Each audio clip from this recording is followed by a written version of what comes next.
the reason why I could not be on time with you because I had a caucus with some of the congressmen regarding legislative matters that will be taken up in the coming days.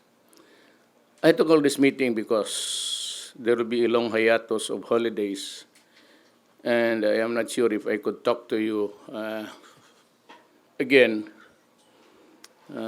earlier.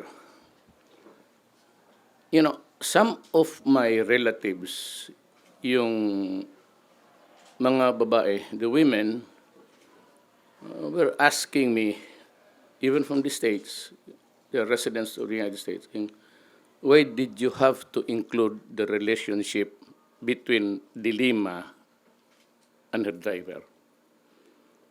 Now, the crux of the matter is, if I do not talk about that relationship with the Lima to her driver, then there is no topic to talk about. Because what is really very crucial there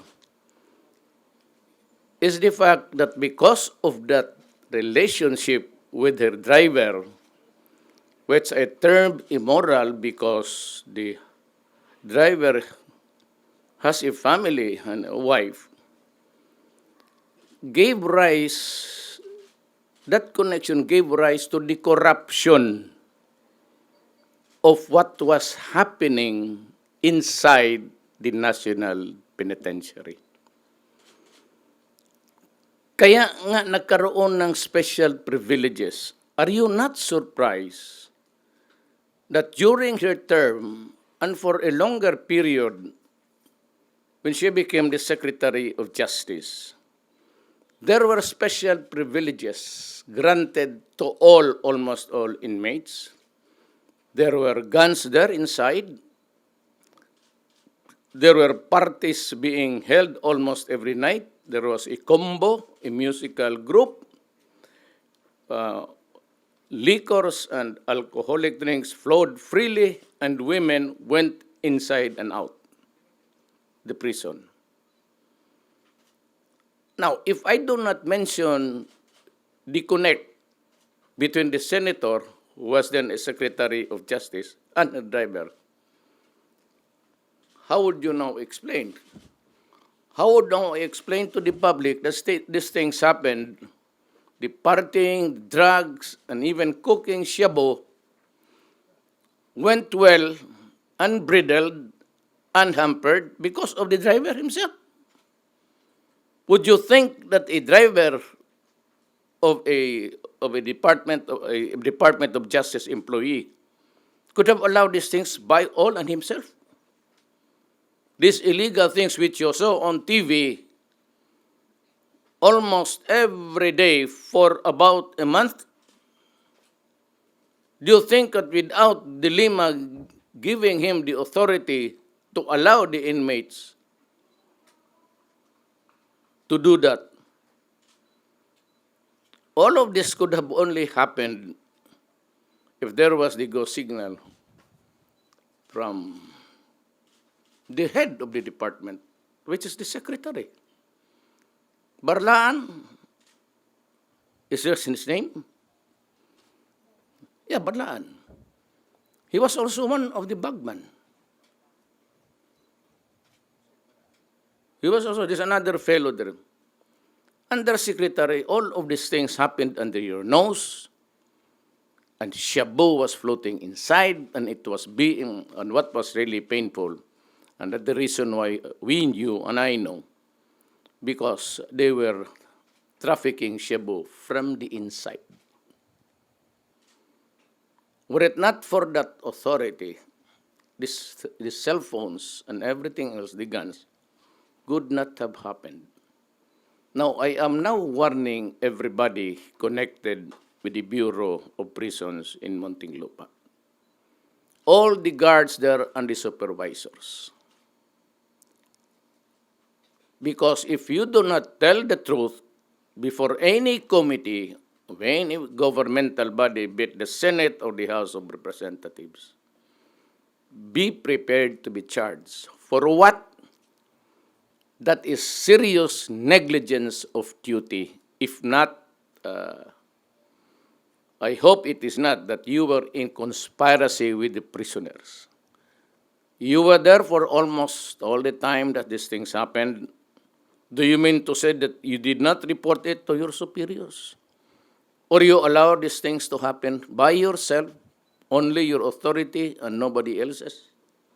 Then be prepared to be investigated, because I will charge you for negligence of duty or under the revised penal code for conspiring with these guys to precisely act the way they behave there inside the prison. It could not have happened without your connivance. It could only mean conspiracy. Now, if you are not ready to tell the truth, I said, be ready to be ousted. You're all invited in the meantime to go to Basilan and find your places there and in Hulo. You're going there. Kayong lahat, I will be assigning you there. In the meantime that we are now waiting for the House of Representatives, which is also conducting its own inquiry, I urge the Lima to proceed with the investigation. And I would like to invite, there's somebody, sir, who told me there was this UN expert that Duterte is not doing enough, to come to the Philippines, have a conference to me in public. You can ask your questions, all that you want to know. But allow me to ask you also. You seem to be characterized as a UN expert. Fine. I'm just a simple trial lawyer. So why don't you come here and let's talk about what you are talking about. Extrajudicial killing, I will do the explanation in public for international release if you want. For the things that really happened during the criminals and the police in operations, punitive operations, police action, I am willing to answer all of them. And I said, I assume full responsibility for what happened, because I was the one who ordered it. Now, my instructions at the very first day of my term was that go out and hunt for these criminals. Arrest them if they surrender peacefully. But if they put up a violent stand, then you just have to kill him. Because I do not want people in government dying needlessly for doing his work. But you will then be leaving behind a family and children. Now remember, today we lost another policeman. On the average, on the national scheme, we lose about on the average, 2-3 police officers killed in drug operations. I want the law expert to come here and to count the numbers of deaths also incurred by government with his fingers to guide him how many deaths were caused. For the extrajudicial killing, they say, it's not the work of the police to be wrapping people with plastics and putting it in the bag. That is not the job of the police.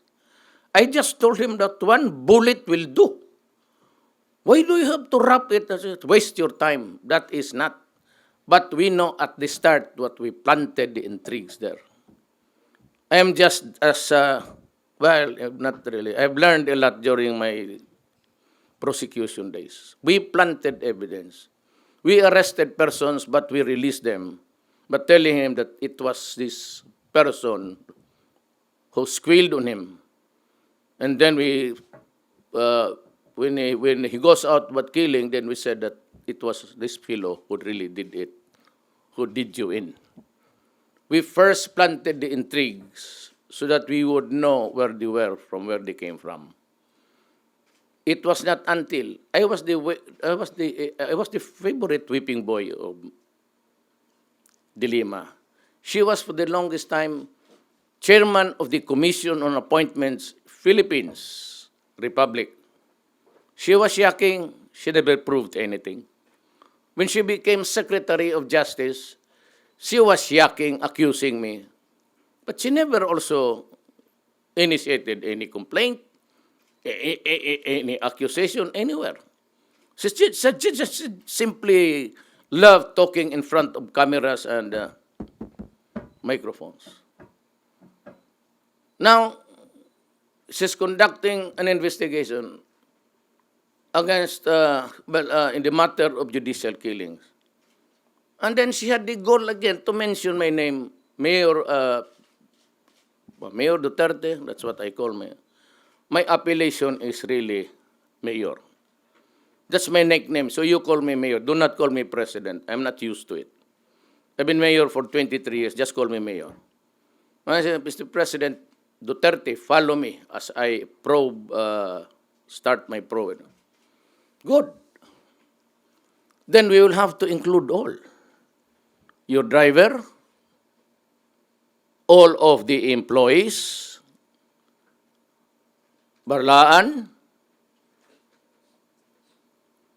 and may I ask you, the name of the house in Pangasinan was named under the title was named in favor of under the sister of your driver.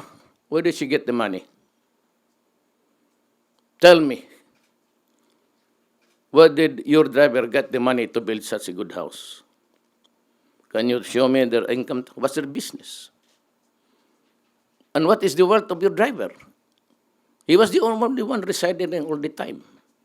And you, Senator De Lima, went there so many times. First during the house blessings, and on weekends you were with your driver. And everybody knows. The Department of Justice employees know about it. When you were the secretary of, or the chairman of the Commission Appointments, everybody in that agency knew about it. As if you're the only one. You know, the reason why I called for this conference is just to disabuse the minds of the many women criticizing me. I said I have to mention the connect between the Lima's driver and her. Otherwise, I'd look stupid. Why would the inmates obey a driver on the mere approval of a driver? Para kang gago. So, that is one round. Wait until we present these guys. They can maybe deny it initially, but you know, there are a lot of ways of doing it. Allow me to ask you 7 questions, and I would get the truth from your mouth. I am not saying I'm the best, but the 10 years as a prosecutor was a learning